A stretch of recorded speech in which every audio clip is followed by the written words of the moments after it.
So I feel compelled to just share a quick Mayan term with you, okay? This is called Mu Luke, okay? This is the number 9. Okay, this is moon rhythms, water, raindrops, fish. The power of self-remembrance, which we are all doing right now. We're all trying to remember who we are. And the qualities of this is flowing, cleansing, attention, sowing, the universe, openness, and moon rhythms, as you see the new moon. So the direction is east. The color is red. The element is earth. The planet is Mercury. That's my planet. And this is the crown chakra, right? So the self-destruction and self-rejection, right? One of the things I struggle with, I don't know about you. Losing your sense of identity. One of the things that I've struggled with, I don't know about you, okay? You know, I have a lot of reasons of losing my identity because it's like everyone is trying to push and pull me in a certain direction. And, you know, and then I got pulled into one direction, found out that that was a lie. And then now I got to recalibrate and, you know, start on my own again here. So, I thought I had a life plan. I thought God had a plan for me, you know, in a certain way. But apparently not. It just kind of like just cut me off and said, yeah, just dream big. Yeah. Okay. All right. So there it is. So, you know, these are negative conversations that I'm having within myself. Why I gotta show you my talents and, you know, unleash these emotions.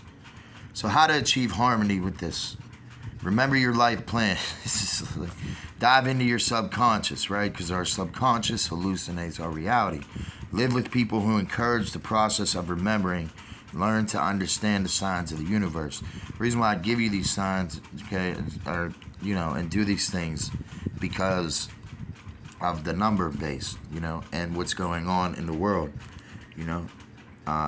As far as Mercury and the moon go, it's a very important time, okay? So the vault, what the sign signifies is the vault of the sky stretches protectively over the earth, whose soil is tilled to receive the cleansing, okay, and nourishing rain, as well as the light from above.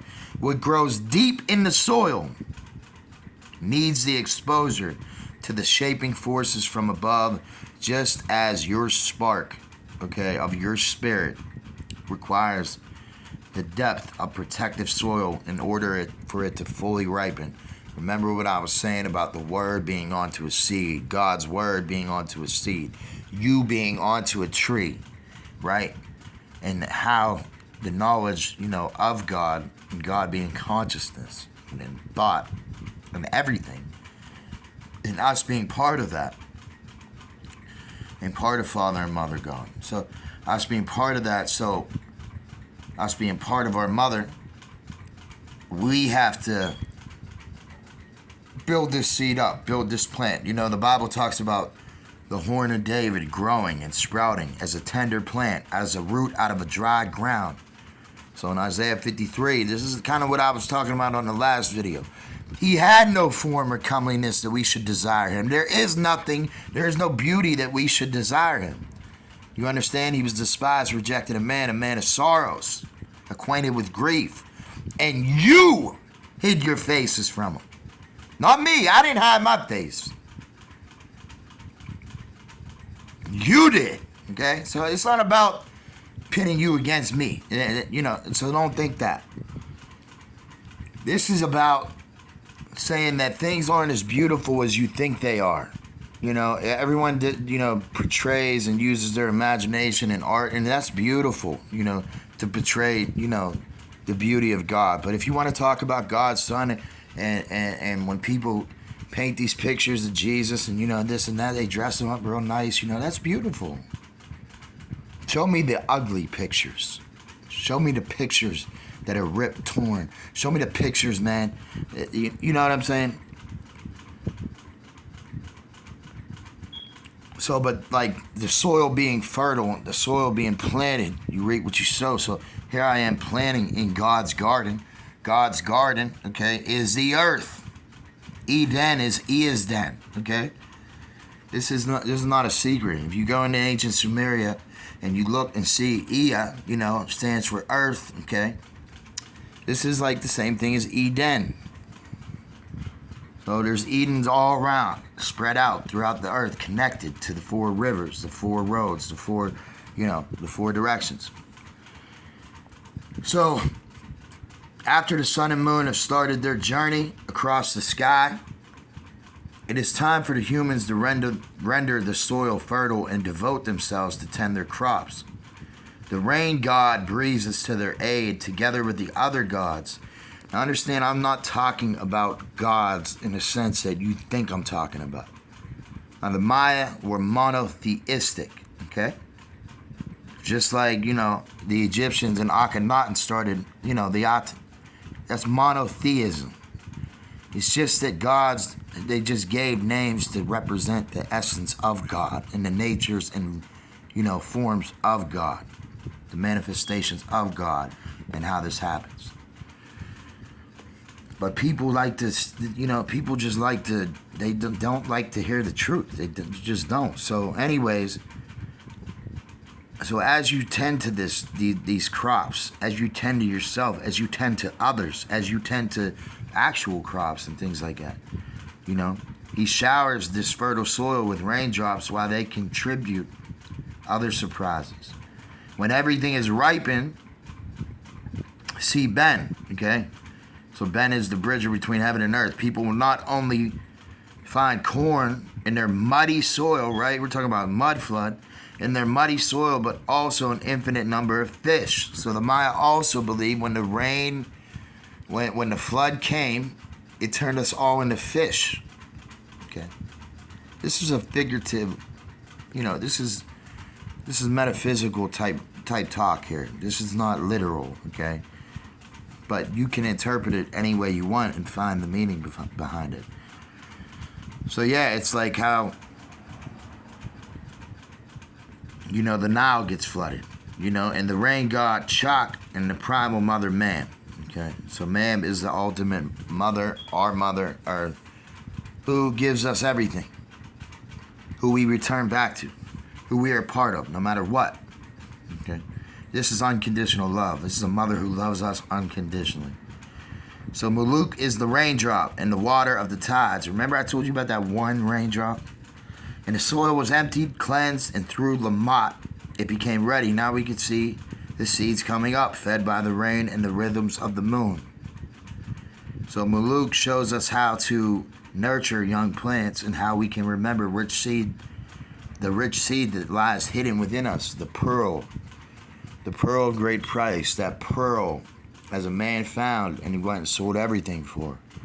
That pearl is a symbol of the soul blossoming like a lotus, okay? And that's what it is. So when we take on the responsibilities for the shoots, we thrive impeccably. The rain flowing down, watering the earth, furthers our pursuit. You gotta understand, we are connected to the earth. The earth is alive and we are connected to it.